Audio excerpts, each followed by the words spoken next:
Magandang gabi po sa lahat. Ito po ang Newman Session 4A. Welcome po sa bawat isa. At tayo po ay manalangin sa ating pag-uumpisa. Ama namin sa langit, maraming salamat sa gabing ito. Salamat po sa iyong kabutihan, sa aming pag-aaral ngayon ng iyong salita. Sa Newman, Panginoon, bigyan mo kami ng karunungan, kaalaman. Buksan mo aming pag-iisip, Panginoon, upang maintindihan namin ang iyong mga salita. May sa pamuhay at mag-benefit kami sa iyong salita, kung paanong ang iyong salita ay nagsasabi kung sino kami kay Kristo. Nawa maging ganon kami, Panginoon. Maging gayon kami, na maging kami ay maging katulad ni Kristo sa mundong ito, na susunod sa iyong kalooban, Ama. Kaya salamat po sa iyong kabutihan sa buong araw na ito. Kalakasan po ay sumami nawa at ikaw, Banal na Espiritu, ipaintindi mo sa amin ang mga bagay namin pag-uusapan ngayon. Guide us unto all truth, Holy Spirit. And this we pray, Father, in Jesus' name. Amen. Magandang gabi po sa lahat. So, ang ating session po ngayon ay Newman Session 4A.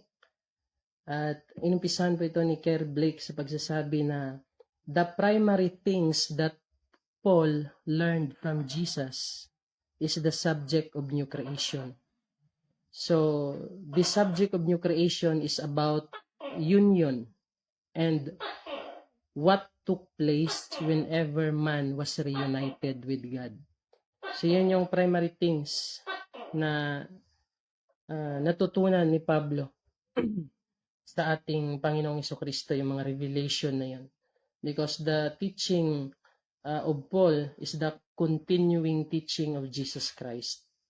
So, in this subject of Newman, we are going to start seeing things that we've never seen before once we are alerted to it or aware of it. Yung mga bagay, pag ikaw ay aware na, so makikita mo yung marami pang mga bagay. Yung mga expectation mo na ito, makikita mo, maunawaan mo, sobra pa doon.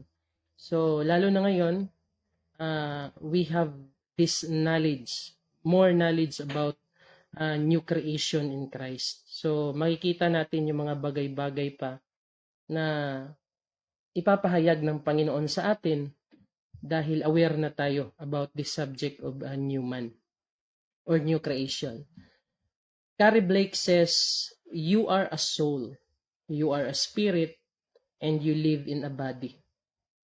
So, tayo, kaluluwa, tayo espiritu, at tayo body. Binubuo tayo ng tatlong yon at tayo yon.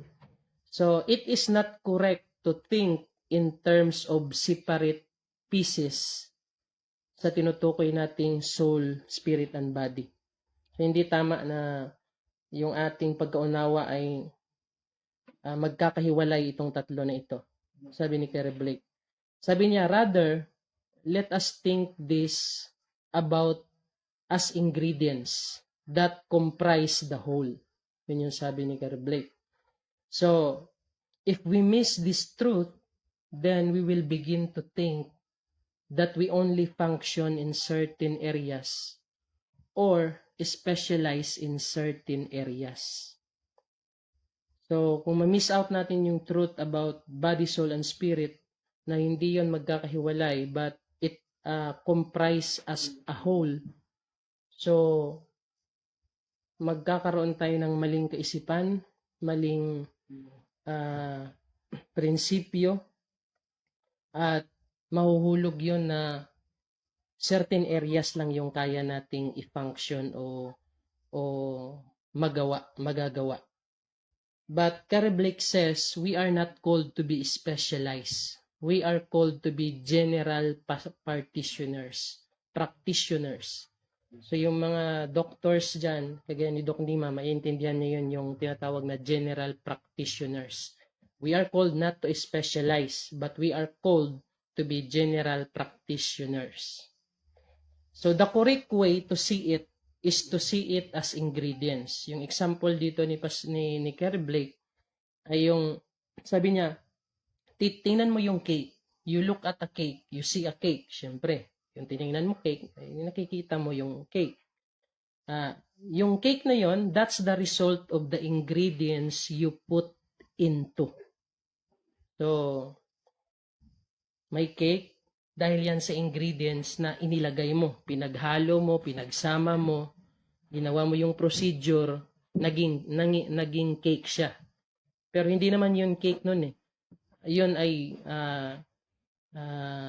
baking, yun ay harina at iba pang mga ingredients. Tapos yung resulta, naging cake. So, dapat daw yan yung the way we see spirit, soul, and body. So, yung mga ingredients na yon, those ingredients, they don't stay separated. The whole idea is that what makes the thing is that they are mixed. So, minix yung ingredients na yon, yung resulta cake. Marami pang mga bagay like biscuits, marami yung ingredients. At marami pang mga pagkain na nagmula sa maraming ingredients hanggang nakabuo ng isang pagkain na tatawagin mo like cake, diba? Yung adobo, maraming ingredients yun. So, yung spirit, soul, and body, hindi yun magkakahiwalay. Sabi ni Kerry Blake. Spirit, soul, and body, they are not separated. So, hindi mo yun mapaghihiwalay. Sabi doon sa Hebrews, for the word of God is quick and powerful and sharper than any two-edged sword, piercing even to the dividing asunder of soul and spirit, and of the joints and marrow, and it is discerner of the thoughts and intents of the heart. Hebrews 4:12. So this verse tells us how sharp and accurate the word of God is. So ito yung best way para ma-describe ng writer yung kahalagahan ng word of God. Ito yung way niya to describe how powerful the word of God is. So, sinabi niya to, this word of God is so sharp that it can divide spirit and soul. Sabi doon, for the word of God is quick and powerful and sharper than any two-edged sword, piercing even to the dividing asunder of soul and spirit. So, yung sharpness ng word of God, it can divide the soul and spirit. So, bakit kayang ma-divide ng word of God yung soul and spirit? Bakit siya dinivide? Kasi they are one. So, hindi sila separated. Nakuha natin yung ibig sabihin ni Kerry Blake, mga kapatid. Spirit, soul was closely aligned that it took the sharpness of God, word of God, to be able to divide it. Kerry Blake says, your brain is the physical organ. Agree to that. If your soul, your mind, and the elements of it, that's just the computer center, if we might say that way. No? Yung mind is pareho yan sa computer. Na although yung brain mo is the physical organ, pero yun din yung kabuuan mo. When you say mind, you're talking about reasoning. So alam natin yan, pag sinabi mong mind, brain, it talks about reasoning. We're talking about, kung pagsasabihin mo naman, if we're talk about soul, so you're talking about more closer along the lines of emotions. And kind of the whole thing put together, reasoning, will, intellect, and emotions, and etc. So, our mind is actually not just located in the brain. Sinasabi ni Kerry Blake, yung ating pag-iisip, hindi lang yan located sa ating brain. That your mind is actually works throughout your general or your nervous system. And that your reactions, you can train your reactions. We can train our reactions so that if you feel something in one place faster than it could register in your brain, you can react to that, proving that the thought takes place there, not in your brain. Yung example dyan ni Kerry Blake, para mas makuha natin yung mga kapatid na, halimbawa may hot surface. Tapos, doon sa mainit na bagay na yon, dumikit halimbawa yung braso mo. Pagdikit ng braso mo, nag-isip ka pa ba? Nag-isip ka pa ba na, uy, tatanggalin ko to, mainit pala. Hindi ka na nag-isip, di ba? So, automatic yun dahil natapat sa mainit na bagay yung kamay mo. Kahit di mo na inisip na tatanggalin ko, tinanggal mo. So, yun yung sinasabi na ni Carrie Blake na your thought takes place there, not in your brain. Kasi yung brain mo, that is your whole being na siya yung nagko-control sa yung computer. So kahit di mo inisip yon, naka-register na yon, dahil may hot surface, inilayo mo yung kamay mo yon sa mainit na bagay na yon. So our brain is our whole being. So yan yung pinupunto ni Carrie Blake at sinasabi ko pa kanina pa, na yung ating brain, it is our whole being. Our spirit also is our whole being. Anywhere there is not spirit in your body, that part of the body is dead. So, maraming naniniwala doon sa belly button bala natin. Belly button, na yung kamay, pag nagpe-pray, nilalagay dito banda sa belly button, doon sa atin mga malapit sa tiyan, na maraming naniniwala dyan ng mga superstitious belief na that is where your spirit. So, maraming naniniwala ganyan. Kaya pag nagpipray sila, yung mga kamay nila nasa baba ng kanilang malapit sa tiyan, nakaganyan po. Tapos, nagme-meditate sila, yung iba, at nagpipray naman yung iba. But Carrie Blake says, we're all body, we're all soul, and we're all spirit. So, hindi tayo na body lang ako, spirit lang ako, soul lang ako, separated yan, tatlo na yan. Hindi. We are body, we are soul, we are spirit. That is who we are. If I drew a picture, sabi ni Carrie Blake, kung mag-drawing ako ng iyong espiritu, pag mag-drawing ako kung anong itsura ng espiritu mo, ganun din yung itsura ng body mo. So, your body wraps around your spirit, or we could say, your spirit fills your body. Spirit, soul, and body, Carrie Blake says, they're not different. So, hindi sila magkakaiba. Hindi sila magkakaiwalay, at hindi sila magkaiba. So, yung spirit is a mechanical. Your soul, it feels, and a lot of your feelings or a lot of your reasoning is based on your feelings. Our reasoning and emotions works together even though one overrules the other. So if your spirit is in your body and yet spirit and soul has to be divided, that means wherever spirit is, there's soul. That means that anywhere your spirit is, soul will have to also be there with it. So, pag nakikita mo yung kabuuan ng sinasabi ni Carrie Blake, hindi mo talaga ma-separate yung spirit, soul, and body. So, yung body na nakikita mo na ito, it is because you have soul and because you have spirit. That is why may makikita kang tangible, no, na body. No? At hindi mo paghihiwalay na body lang to, hindi to spirit, hindi rin to soul. Kabuuan na yan, spirit, soul, and body. Kabuuan ng tao is spirit, soul, and body.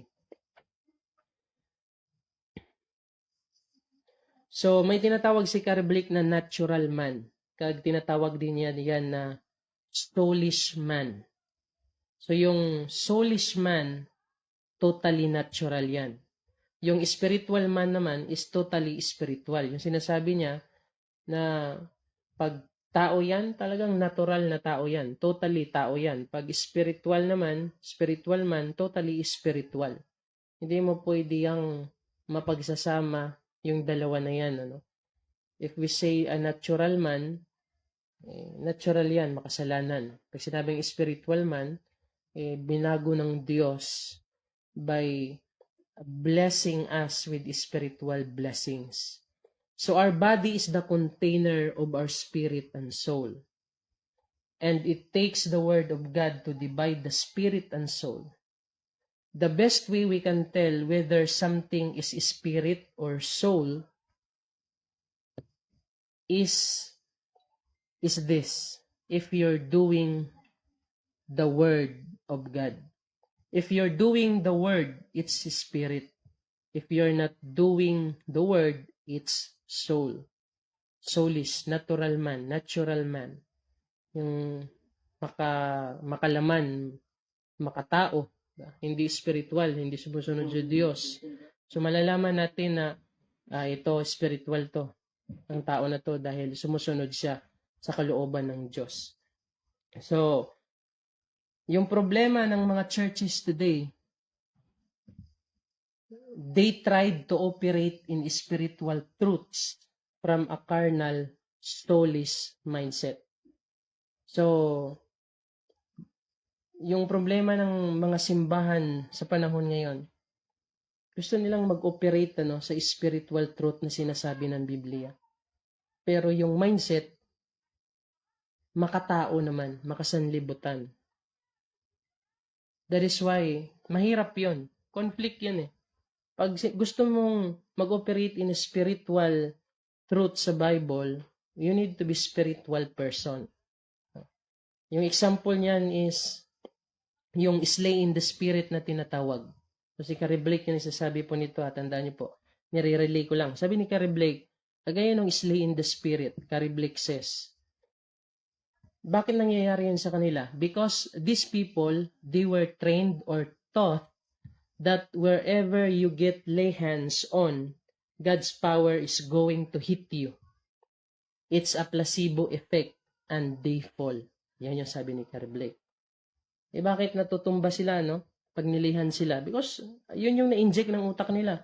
Whenever nailihan sila, manakikita nila, tapos nagkakaroon yun ng placebo effect dahil nakita nila yan natumba, matutumba din sila.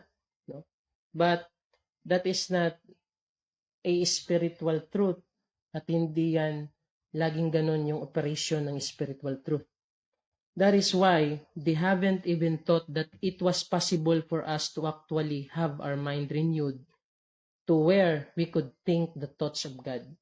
So dahil sa mindset na yon, hindi nila naiisip o hindi dumating sa kanila, hindi nahayag sa kanila na posible pala na yung ating pag-iisip ay mabago at ang mga ating pag-iisip at ang ating pag-iisip, ang iniisip nito ay yung mga bagay patungkol sa Diyos o yung bagay na kalooban ng Diyos. That we could actually think Jesus thoughts. Yung, pag sinabing Jesus thoughts, yung makadiyos na pag-iisip, yung makadiyos na mga hangarin, visions, no? So, makadiyos na mga motibo, mga gustong gawin, ayon sa Biblia, we can think the thoughts of God.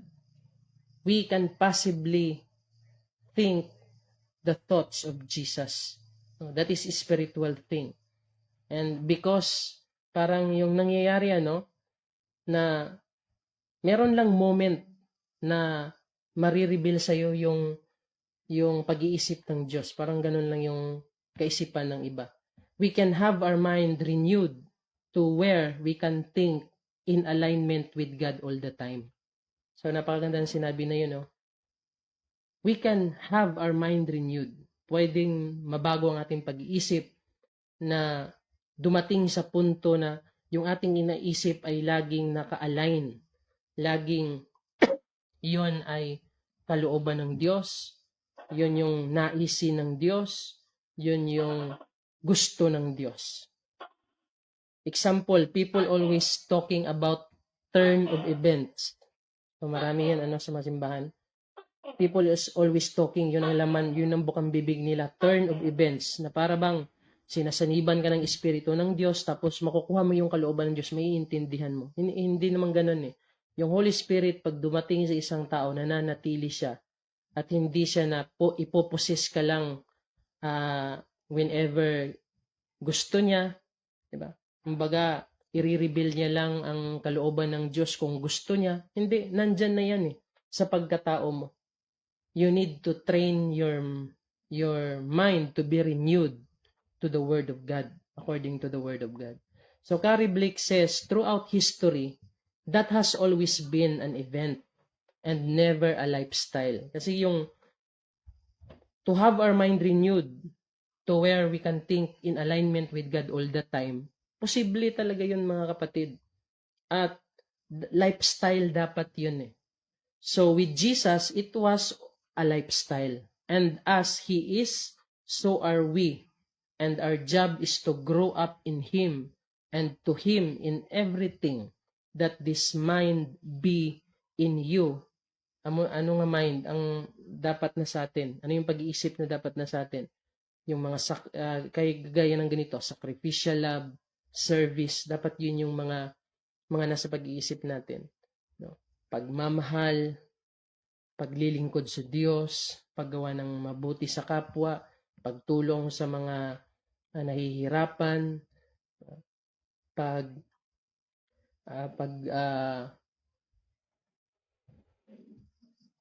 pag-share ng gospel, to reach out yung mga taong may mga pinagdadaanan, yung pamalitan natin sa kanilang mabuting balita na si Kristo'y namatay para sa kanila, mahal sila ng Panginoong Jesucristo, mahal sila ng Diyos. To realize that for us to have that same mind, we also have to have this same mind in other areas. The Bible gave standards that most people don't even think that we can attain, and let alone ever truth that this course of Newman is all about. We want to be who God called us to be. So yung kurso ng Newman ito ay nagsasabi sa atin na gusto nating maging ayon sa ninanais ng Diyos, ayon sa kalooban ng Diyos. Gusto nating maging ayon sa sinasabi ng Diyos. When we got born again, God fixes us. God did not fix us by adding something to us. Yung example dyan ni Kariblik, para mas maunawaan. Sabi niya, churches tells you that, okay, you're not complete and you need to be fixed. And to get fixed, God will add something to you. Ano bang mga bagay na yon? Na if God fixes you, He will add something. Hindi i-add ni Lord yung something sa iyo, kundi bibigyan ka ng banal na espiritu to fix you. At ito ay ang banal na espiritu na yan ay nananahan mismo sa ating katawan at buong pagkatao. Kaya kung yung banal na espiritu ay nananahan sa ating katawan and our body is our whole being, then hindi yan separated sa ating pagkatao, yung Holy Spirit na yan. Carrie Blake says, you can fix a corpse. You cannot fix a corpse. So yung patay, hindi mo na yun never can you fix a dead person. So, ang sinasabi ni Carrie Blake, we are dead because of sin. So, paano mo i-fix yung patay? Paano mo aayusin yung patay? Paano mo aayusin yung buhay ng patay? Patay nga yun eh. Kaya yung ginagamit na words sa Biblia, we are dead because of sin, then God resurrected us. Sabi ni Carrie Blake says, you cannot fix a corpse. You have to resurrect it. You can't live resurrected if you've never died. So hindi ka naman mabubuhay mag-uli kung hindi ka dumaan sa kamatayan. So kung tayo ay patay sa kasalanan, tayo mabubuhay mag-uli dahil sa ginawa ng Diyos. Binigay niya yung kanyang espiritu para tayo mabuhay sa bagong buhay ayon sa kalooban ng Diyos. So, positionally, we died. The Bible says we are dead because of our sin. And now, Christ died for us para mapatay tayo sa kasalanan. So, si Kristo nabuhay para mamatay para sa atin. Tayo naman, kailangang mamatay para mabuhay. Ano yung sinasabing mamatay? Mamatay tayo sa kasalanan para mabuhay tayo mag-uli sa bagong buhay na sinasabi ng Diyos. Sa kalooban ng Diyos yon. The problem is many people are not living the crucified life. Yung crucified life na sinasabi ni Carrie Blake is yung, siyempre, namatay ka na sa kasalanan, si Kristo ay napatay sa cross para ikaw ay mapatawad sa iyong mga kasalanan. So yung crucified life is free from sin. So maraming mga tao, hindi din sila namumuhay na free from sin, kundi meron pa rin silang lifestyle at ginagawa na nabubuhay pa rin sila sa kasalanan, kumbaga. And yet, may mga tao na kahit nabubuhay sila sa kasalanan, gusto nila yung benepisyo at resulta ng isang buhay na patay na sa kasalanan. So, hindi yun mangyayari, ano? If you were going to live a sinful life, you will never have the benefit of life free from sin. So, example, if you want to get result like Wigglesworth, itong sikat na tao na si Wigglesworth, ano? Kung gusto mong yung resulta ng pamumuhay mo ay pareho kay Wigglesworth, then mabuhay ka na kagaya ni Wigglesworth. When God fixed you, He did not fix your mind. He fixed your spirit. So tandaan po natin yan, no? Nung ikaw ay inayos ng Panginoon, hindi niya inayos yung pag-iisip mo. Inayos niya yung espiritu mo. Kaya ipapadala niya sa sino man natatanggap sa Panginoong Jesucristo bilang Panginoon at tagapagligtas, yung espiritu niya. Because that is God's way to fix us. He fixed our spirit. And then He tells you, sinasabihan tayo ng Panginoon, fix your mind. God fixed us by giving His Spirit. And God is telling us now, you must fix your mind, or in other words, you must renew your mind according to what God is saying about us, about me, and about you as Christians. Kailangan maka-align yung pag-iisip mo, ito yung gusto ng Diyos, ito yung kalooban ng Diyos. Dapat doon ka mabuhay. Pag sinabi ng Diyos na hindi makakapasok sa kaharian ng Diyos ang mga lasinggero, hindi makakapasok sa kaharian ng Diyos ang mga sexually immoral, no? At iba pang mga sinasabi ng Biblia na mga kasalanan, pagsamba sa Diyos-Diyosan. Pag hindi mo i-renew yung mind mo na, bawal pala to, kailangan kong magbago. Kung pagpapatuloy ka sa pamumuhay na yan, then you are not fixing your mind according sa sinasabi ng Diyos. So, kaya nating magbago dahil ibibigay ng Diyos yung kanyang espiritu. Trabaho ng Diyos yun, kalooban niya yun, yung atin na mga we have to cooperate with God, kumbaga. And our cooperation, it takes to fix our mind. Or in other words, it takes to renew our mind. So, if you want change in your life, you need to renew your mind. Kung gusto mong mabago yung buhay mo, kailangan mong baguhin yung pag-iisip mo. Yung pag-iisip na nakatuon sa Diyos, yung pag-iisip na sumasang-ayon sa sinasabi ng Diyos doon sa Biblia. Dahil hanggat hindi mo ginagawa yon, na sumasang-ayon ka sa kalooban ng Diyos, hindi mababago yung mga buhay natin. So people don't do anything is because of the stronghold that has been taught in the churches as the whole. Maraming mga tao hindi nagbabago dahil sa mga stronghold sa kanilang buhay, dahil sa itinuro sa kanila. You cannot do anything. Let God do it all. So yun yung kalimitang sinasabi, ano? Wala kang magagawa dyan. Diyos lang ang makakagawa niyan. Do whatever you want. You're in sovereign control. And you do what you want to do. So yung mga bagay na yan, mali yan. Kasi you need to cooperate with God. Yung katotohanan sa Biblia, binigay ng Diyos yung kanyang espiritu because He is giving you this ability and capacity to renew your mind. At doon na makikita yung resulta. But if God is sovereign control, meaning to the degree that He can do anything, He wants anytime, He wants with anyone, He wants then things were really messed up and we're in trouble. So kung ang Diyos ay sovereign, no? He is in sovereign control.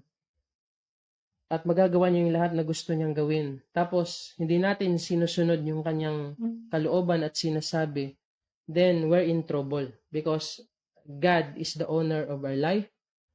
God is the owner of this universe. And God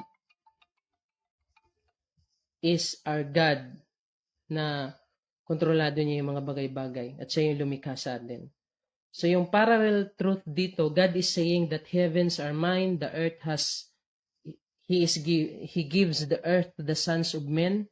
He put Adam in the Garden of Eden, gave him dominion over everything. And He says, okay, Adam, run the thing for me. Yun yung sinasabi ng Diyos. Guard it. And then Adam bow his knee to Satan. Yun ang malungkot na nangyari. Adam bow his knee to Satan. And Satan became the God of this world. And tempted Jesus, we know that. And said, sabi niya kay Jesus, may bibigay ko ito sa iyo kung luluhod ka sa akin at sasamba ka sa akin. Pero alam na ni Jesus yun, hindi siya lumuhod at nakuha ni Jesus yung karapatan na maghari sa sanlibutan na ito dahil hindi siya na-tempt sa temptation ni Satan. He did not fall into sin. Jesus was holy and Jesus did not sin. So, Jesus did not fall for it sa mga temptation ni Satan. So, Jesus won it back the right way. So, now, there are two races on this earth. Dahil sa ginawa ng Panginoong Jesucristo, dalawang klase lang ang tao sa sanlibutan na ito. Yung ligtas at yung nakundina na sa judgment of hell. So, the saved and the damned. Dalawang klase lang ang tao sa sanlibutan na ito. Yung mga naligtas at yung mga hindi ligtas. Dahil sa ginawa ng Panginoong Jesucristo, ay yun yung nangyari. Yun yung katotohanan. Two kinds of people lang. Sa Matthew 25, may mababasa yung paghuhukom ng hari. Sineparate niya yung mga tao. Yung isa, yung mabubuti, ay in-example na para silang mga tupa at yung mga masasama, in-example na para silang mga kambing. So, in that way mga kapatid, let us renew our mind to the Word of God. And this subject of new man will tell you who you are in Christ. So, I encourage everyone to continue to study this. Kaya ibibigay ko yung outline po rito. And magandang gabi po sa ating lahat. Tayo po'y manalangin. Panginoon, salamat sa iyong kabutihan at salamat sa mga salitang ito. Salamat, Panginoon, sa aming pag-aaral sa gabing ito. Patuloy nawa na ikaw mabigay sa amin ng karunungan upang mas maintindihan pa namin ang mga bagay na ito. Upang kami ay magbinipisyo sa sinasabi ng 2 Korinto 5:17 na ang sino mang na kay Kristo, siya ay bago ng nilalang. Ang mga nakalipas ay wala na at ang pagbabago ay dumating na. Salamat po, Ama, at ipinagkatiwala po namin siyang gabing ito at sa Bible study pa online na mangyayari ngayon. Salamat po. In Jesus' name, Amen and Amen. Magandang gabi, mga kapatid.